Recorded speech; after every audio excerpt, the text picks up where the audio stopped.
Buenas noches, bienvenidos y bienvenidas al segundo programa de la novena temporada de Ciudadanos. Naturalmente, habrán advertido que hemos vuelto a la modalidad del Zoom y a través de la virtualidad. Tras el primer programa que hicimos en República de los Niños, bueno, seguimos cuidándonos y de esa forma cuidando también a la gente con la que trabajamos. De modo que este programa sale de este modo.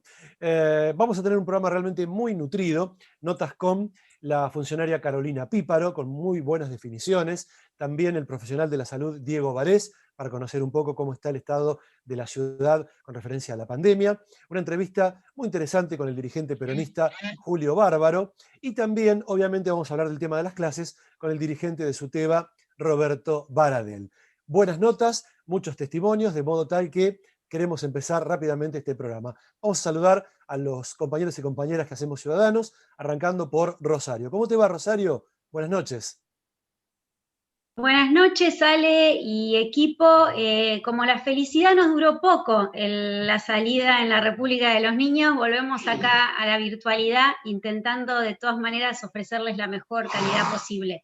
Como bien mencionaste, tenemos un programa donde atendemos todos los frentes que nos ocupan y nos preocupan, el político, el económico, el sanitario y también otro tema candente que es la cuestión de la virtualidad o no, o la presencialidad, o si es un falso debate respecto a la educación. Así que bueno, quédense, que tenemos mucho todavía para abordar. Muy bien. Saludo ahora al querido Pico Sansone. ¿Cómo te va, Pico? Buenas noches. ¿Qué tal? Buenas noches, ciudadanos, ciudadanas. Bueno, como vos decías, hay que adaptarse, hay que hacerle frente a esta segunda ola, hay que privilegiar la vida por sobre todas las cosas, y me parece que tiene que ver con eso también de los falsos debates, ¿no? Cuando está la vida de por medio, no sé hasta qué punto hay debate por otras cosas, pero bueno, feliz de estar por lo menos siguiendo adelante en esta ya novena temporada de Ciudadanos. Muy bien. Y cerrando entonces el turco José Luis Carut. ¿Cómo te va, turco querido? Buenas Hola noches. Ale, muy buenas noches Ro, Pico. Más allá de lo que venimos charlando todos, ¿no? De que volvimos a la virtualidad en el programa, yo me quedé pensando en lo que tiene que ver la nota que hicimos con Diego Varés, la humanización de los médicos, porque muchos los tenemos como autómatas a la hora de trabajar, pero psicológicamente ¿cómo están? ¿Quién los contiene? Y realmente el trabajo que están haciendo los médicos fundamentalmente en esta segunda ola, en este segundo pico, para algunos profesionales te hablan ya de tercera ola del coronavirus, es impresionante. Muy bien. Comienza de esta forma Ciudadanos. Quédense.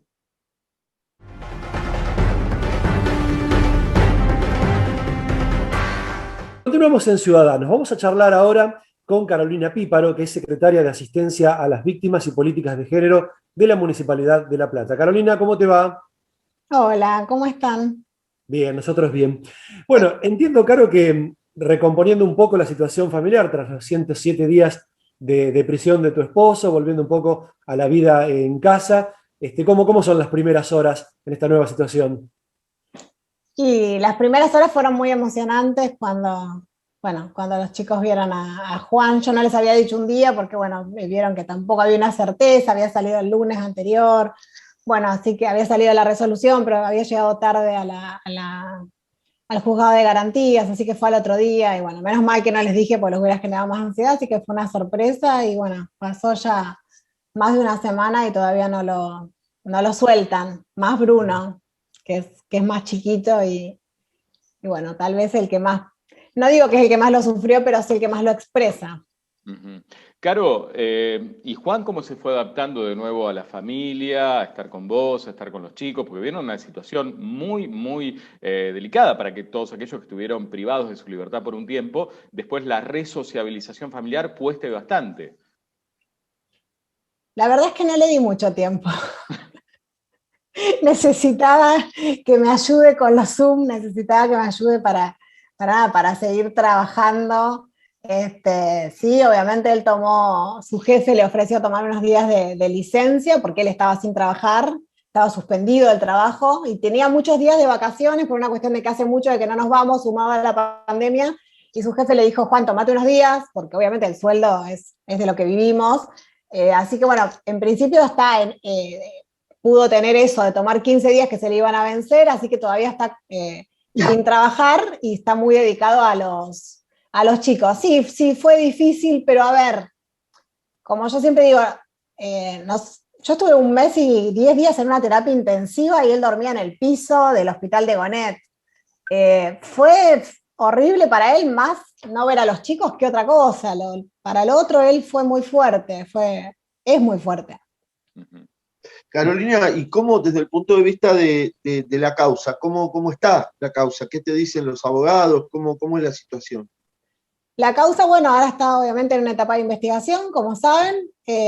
No quedan muchas pruebas por producir, nadie ha pedido, solamente nosotros sí hemos pedido, ha pedido el abogado, Marcelo Peña, el abogado de Juan, ha pedido la ampliación de la pericia mecánica, que fue la primera pericia que salió, que la hace el Ministerio de Seguridad, que llamativamente revisaron todo el auto, pero no pudieron revisar la parte lumínica de las motos por una cuestión de COVID. Y bueno, finalmente el 29 de marzo salió la pericia accidentológica, que nosotros tanto pedíamos la oficial, porque había una que era de parte, que no fue tomada en cuenta por ser de parte. El 29 de marzo salió la pericia accidentológica oficial, donde da luz, o sea, es una pericia que da luz a mucho de lo que se habló hasta acá. Por ejemplo, altísima velocidad, llegaron a decir algunos magistrados. La verdad es que en el video nosotros íbamos a 46 kilómetros y la velocidad de impacto, no hay un video del impacto, pero es la diferencia entre los dos vehículos. Nosotros sí sabemos que frenamos, mi marido frenó, y la diferencia entre los dos vehículos de velocidad es de 20 kilómetros aproximadamente. Cuando decís llamativamente... La moto no tenía luces, finalmente, esto que no lo informa la pericia mecánica del Ministerio de Seguridad, no tenían luces, no tenía espejos retrovisores. Y bueno, finalmente es muy contradictoria la declaración de ellos y muy contundente la declaración de Juan, que se acuerda perfectamente en qué lugar de la calle fue el impacto y bueno, y cuán despacio fue el impacto, ¿no? Para empezar a hablar, ¿no? Porque decir altísima, bajísima, bueno, acá la pericia trae luz sobre kilómetros exactos.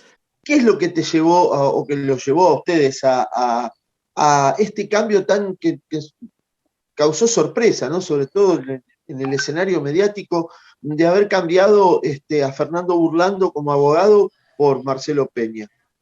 Fernando sigue siendo mi abogado. De hecho, hoy justamente tenía un reconocimiento de la causa en la cual fui víctima de esa misma noche y bueno, se suspendió por COVID, por la situación de la pandemia. Y el fiscal está pronto a elevarla a juicio y él sigue siendo mi abogado en esa causa. Lo que nosotros consideramos lógico y necesario era separar por completo las dos causas y Marcelo, bueno, no sé si ustedes lo deben conocer, a Marcelo sí. Es una persona tal vez con mucho más tiempo. Juan necesitó mucha contención, de contención digo, de esta escucha permanente, de mirá lo que declararon, mirá lo que le declaré yo, pedimos esto, pedimos lo otro. Creo que Marcelo vino como más allá de lo técnico, que se lo valoro y lo admiro en ese sentido, a poder dedicar mucho más tiempo a lo que era escucharlo a Juan cuando uno es acusado de un expediente y lo va leyendo. Y creo que ahí estuvo muy bien Marcelo y creo que sigue siendo muy lógico separar las causas, que Juan tenga una causa y la mía corra con otro abogado.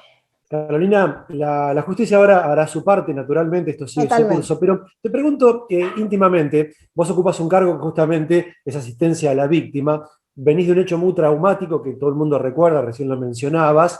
¿Pensás que la mirada de la sociedad hacia vos y hacia el cargo que ocupás se puede haber modificado a partir de este incidente? Concretamente te pregunto, ¿crees que la sociedad puede decir, bueno, estará capacitada, será idónea para ocupar el cargo que ocupa después de esto que ha pasado?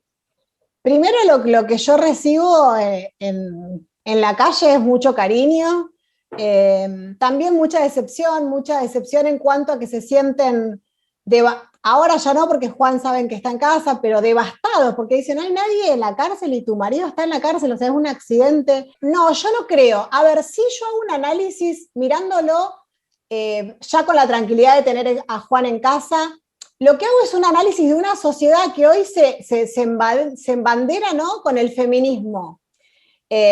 Con defendamos a las mujeres, tenemos una ley amplísima de que habla específicamente de violencia política. Ahora, ¿cómo la política, y no todos los medios, pero algunos medios, con editoras de género, con todo lo que quieras, trataron de hacerme cargo de un hecho donde yo no tenía el control del auto, y también desconociendo la ley, porque aun si Juan hubiera cometido un error, por ley yo soy la esposa y tengo la obligación de no declarar, tengo prohibido declarar contra mi marido, salvo que el delito sea contra mí. O sea, esto lo dice la ley. Uno no puede declarar, está prohibido declarar. Entonces digo, que salga porque tenemos ministra de la mujer, que embanderándose en el principio de inocencia, en el proceso en el debido proceso, en el feminismo y en los corazoncitos violetas, sale a pedirme una renuncia sobre un hecho en el que yo no conducía. O sea, yo no tenía control sobre ese auto. Entonces digo, ¿de qué feminismo me están hablando? ¿De qué me están hablando cuando dicen queremos más mujeres en la política? Por favor, queremos más mujeres cuando nos conviene a nosotros, y cuando no nos conviene, y si podemos patear en el piso, pateamos. ¿Es así? ¿Eso es sororidad? No sé, me lo pregunto, No, respecto a lo que estabas relatando, podemos coincidir en que hubo un uso político de justamente lo que ocurrió, que si le hubiera ocurrido a otra persona no se hubieran tergiversado quizás tanta información. Pero bueno, sabemos que ocurre en todos los hechos que involucran a algún actor político para un lado y para el otro, y que cualquier tema termina cayendo en la grieta, lamentablemente. Pero bueno, acá la cuestión es que vos sos funcionaria, y además no solamente sos funcionaria, sino que tenés un cargo de asistencia a la víctima. Por lo tanto, si volvemos a la ley, o sea, tu cargo tiene que ser justamente para no volver a la ley del ojo por ojo, diente por diente, o de la justicia por mano propia. Entonces, eso es lo que quizás genera bastante ruido respecto a cuál fue la actitud frente a un robo, que entendemos, la mayoría de nosotros podemos transitar por situaciones que no queremos transitar y queremos que haya seguridad realmente. Ahora, no hubo una persona muerta tampoco casi de casualidad, porque podría haber sucedido. Entonces, vos como funcionaria, digamos, ¿para vos fue correcto la manera de actuar? Y después de que eso ocurrió, que pudo haber sido en el marco de un festejo, motivados por la emocionalidad, habiendo pasado esa situación, vos como funcionaria, y te lo pregunto, ¿creés que podés seguir ocupando el cargo que tenés? Te lo contesto por partes. Primero, no podría haber muerto nadie por la diferencia que hablé en principio de velocidad entre un vehículo y el otro, y eso está estudiado de manera internacional, o sea, no es que lo digo yo, tiene que haber una diferencia de velocidades entre ambos vehículos. Pero claro, puede caer una persona de una moto sola y fallecer igual, digamos. O sea, esto sabemos que puede haber ocurrido. Y acá un auto sobre una moto. Sí, obviamente estas cuestiones las puede explicar mejor el abogado, el riesgo también en el que se pone una persona sin luces en una moto, y esto es parte de la pericia que hablé al principio. Segundo, como repito, yo no tenía el control del auto. La justicia por mano propia queda descartada desde el momento en que nosotros antes y después llamamos a la policía, y después vamos a la policía. O sea, de ninguna manera fue justicia por mano propia cuando habían pasado más de una hora entre un hecho y el otro. La realidad es que yo, ustedes me conocen, o sea, yo he defendido, no es lo que uno espera que pase, pero he defendido a muchas personas que han actuado de una manera que siempre lo relacioné con la adrenalina, y si en este caso mi marido hubiera actuado de esa manera, lo hubiera defendido de la misma manera porque lo hubiera entendido, como entendían muchísimas otras personas. Ahora bien, lo primero que hago yo, obviamente yo sentía en riesgo mi vida después del accidente, sí, la sentí en riesgo porque 3 motos con 6 personas se abalanzaron sobre nosotros. Y puedo dar todas las explicaciones porque las he dado, no solamente las he declarado, sino que las he dado públicamente porque, como vos decís, soy una persona pública y creo que corresponde.